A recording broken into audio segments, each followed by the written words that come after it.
Hi, Kenneth. Thanks for submitting your three-page magazine spread for me to go ahead and take a look at a little bit earlier. I just downloaded it here and I've been looking it over. And I think you're off to a good start. You have your columns in place. You have a few of the elements you need to have, including the two images that you've taken, your text wrap with the pull quote. One thing I don't think oh yeah, here they are. They're on the second page. Okay. Awesome. So that's good. Be sure to stick a page number in here just so it looks completed and like it's actually professional. I would probably make this a little bit smaller too and maybe bump it over here to the right as opposed to having it read like it's a part of the paragraph. All right, that's a small thing. All right, so a few of the things I want to talk you through is some of the things that I think will really help your image improve, your overall design improve. Those include not having trapped white space. I think that's one of the things that's working kind of to your detriment in your design right now. Every inch is pretty much filled with something, whether it's color or whether it's writing or whether it's image. All right. If you remember back to the Illustrator file I designed, or InDesign magazine spread that I designed at the beginning of last week in the video, there was quite a bit of white space. Okay, so let's show you an example from the actual instructions here. Like this is page 3 on that. Let me zoom in so you can get a kind of better view. Okay, so take a look at page 3. See how you have a large image, and then maybe you have a really big image in the background. And then you have a lot of white space. You have a lot of space for your eye to rest. The size of the font for the columns actually is pretty small. And then you have a good amount of white space over here, all around. A really big pull quote. Look how large this is compared to this. All right, so that's something to think about that I think will really help your design. Here, see all this. This is technically black, but this is considered white space. All right, so I think that's going to be one of the things that is most going to help your design is sticking to the principle of having a place for your eye to rest. Right now, there's not really any of that in your design. There's a little bit of color over here, but if you had any white space, like let's take down here at the bottom, instead of being able to flow off the page, which is one of the important principles of white space, it gets trapped by this brown border here. I would recommend instead of having a border on each of the pages, maybe you pick one. Maybe you leave this blue one or you leave a brown one. Or maybe you make a shape in the background that starts here and it's just a rectangle. It goes all the way across the page, kind of unifying these two pages and helping them feel like they're part of one spread. But then in the bottom, you're enabling yourself to have a lot more white space by having the eye flow off the page instead of getting trapped by these colorful boxes. Another thing I would encourage you to do that will probably help you have a little bit more room to play around is I would probably eliminate maybe a paragraph or two. Sorry, I can't select only part of it. A paragraph or two of this, or consider making your typeface a little bit smaller. Also, I think your images could really benefit from being bigger. Right now, they're a super safe size, and you'll notice you put them in line with the columns. So you're not breaking these columns at all. You're not giving yourself something really interesting for your eye to look at. Instead, your eye starts here, here, picture, this, picture, this. You're moving left to right, and your images aren't providing any sort of visual relief, which is one of the really cool things that images can do. Take a look at this. See how the temple is the first thing your eye goes to because it's so big and it's really breaking up the writing you have here on the page. Or this one, the large circle is really breaking up the writing. Look how much wider this circle is than both of these columns.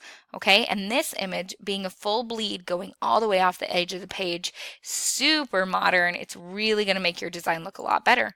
So maybe one of the things you could do is you could pick one of these images, and if once you get rid of a shape or two, you're going to have a little bit more room to play around with. You could take this image, for example, and make it take up the whole width or the whole height of this column. and have it go off the side of the page. And maybe you have to crop it or something, or maybe you do it with this one. Maybe her body is kind of going off the page, but you see the husband and baby's face and her face, and you put it over here. Okay, so play around with doing some big extreme things. That's one of the things I want to challenge you to do, is embody that rule of contrast.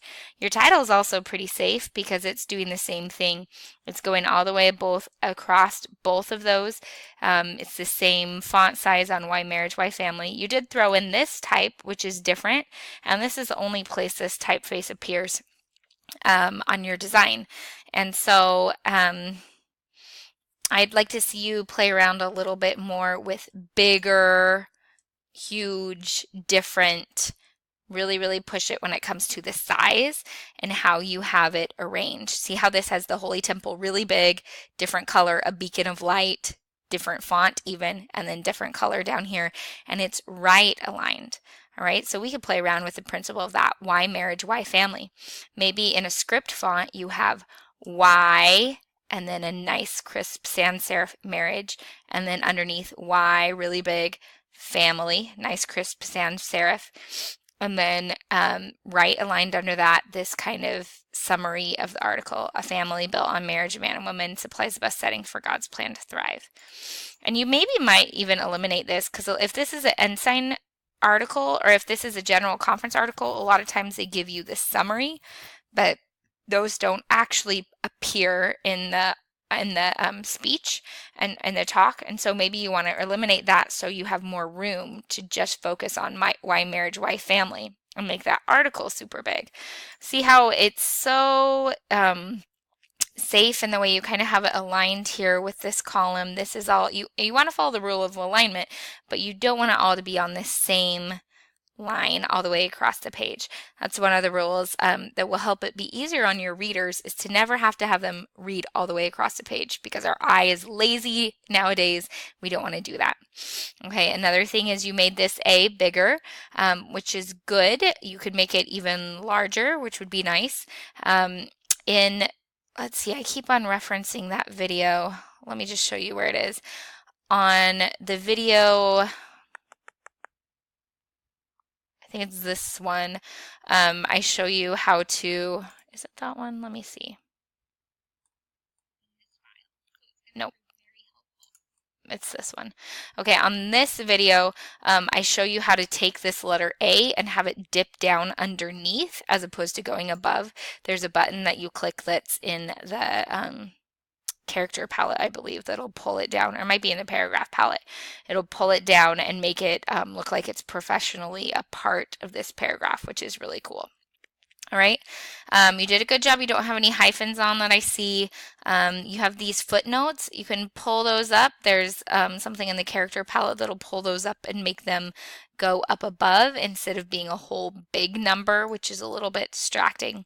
Another thing I'd want you to do is to take this pull quote. Be sure to do something like simple things like add a period here, and then look at the way it's aligned on the page. See how your I is at the very top. This is called a tangent, where you have, I forgot for a second, it's a tangent where you have two elements that are different. You have a background shape, and then you have your typeface, and they're ending on the exact same line. So you never want to do that. You always want to have a little bit of room between where your font ends and where another element ends. All right, so you can take this shape and you pull it up a little bit so you have the same amount of space between where this I stops and where the bottom of this line stops. Also, this is a widow, so be sure that you never have any widows. You want to maybe bump this down a little bit, so it would say for one another on the same line, or maybe you bump down women and then that'll bump down one another, something like that. Okay, and then let's talk a little bit finally about font. I recognize these fonts. These are all the default ones that come with your programs. I think this is this Magneto? It might be. And then this one is pretty common as well. So I would encourage you to go to defont.com and download one of these fonts. I go one of these fonts. I go over how to do that in the video that I just posted this past week. All right, and try something different. If you want to do a font, maybe try some, or a script, you want to try something like this. You'll mainly be looking at sans serif, serif. Maybe you could go handwritten or brush as well. Okay, so if you wanted to do a fun serif for your title, which I think you had a serif up here, you could click on that and maybe you could use something like this or like this, just a little bit different. Even Bruno looks really nice. See how these are a little bit extra pizzazzy. They add a little bit of extra visual interest as opposed to these ones, which when you're a beginning designer, you don't know that these are default and that they've been used over and over and over again. But it's really going to help elevate your design to not have those words that are used over and over again, those fonts that are used over and over again. Okay. And then I'm just pointing these out so you won't get deducted. Here's a widow and here's a widow too. Okay, so pay attention, go through, look at those, try to make sure your paragraphs are sized so they don't have widows. I know I've given you a lot of suggestions, so if you want to go ahead and do a second draft and then email it over to me, feel free to do so. You have a lot of directions you could go, so I've given you a good amount of ideas, but if you get to the next part of your design phase and you're still not quite sure what you still should be working on, I'm totally happy to go ahead and take a look at those. And this is weird. This looks like this is a different font size than this.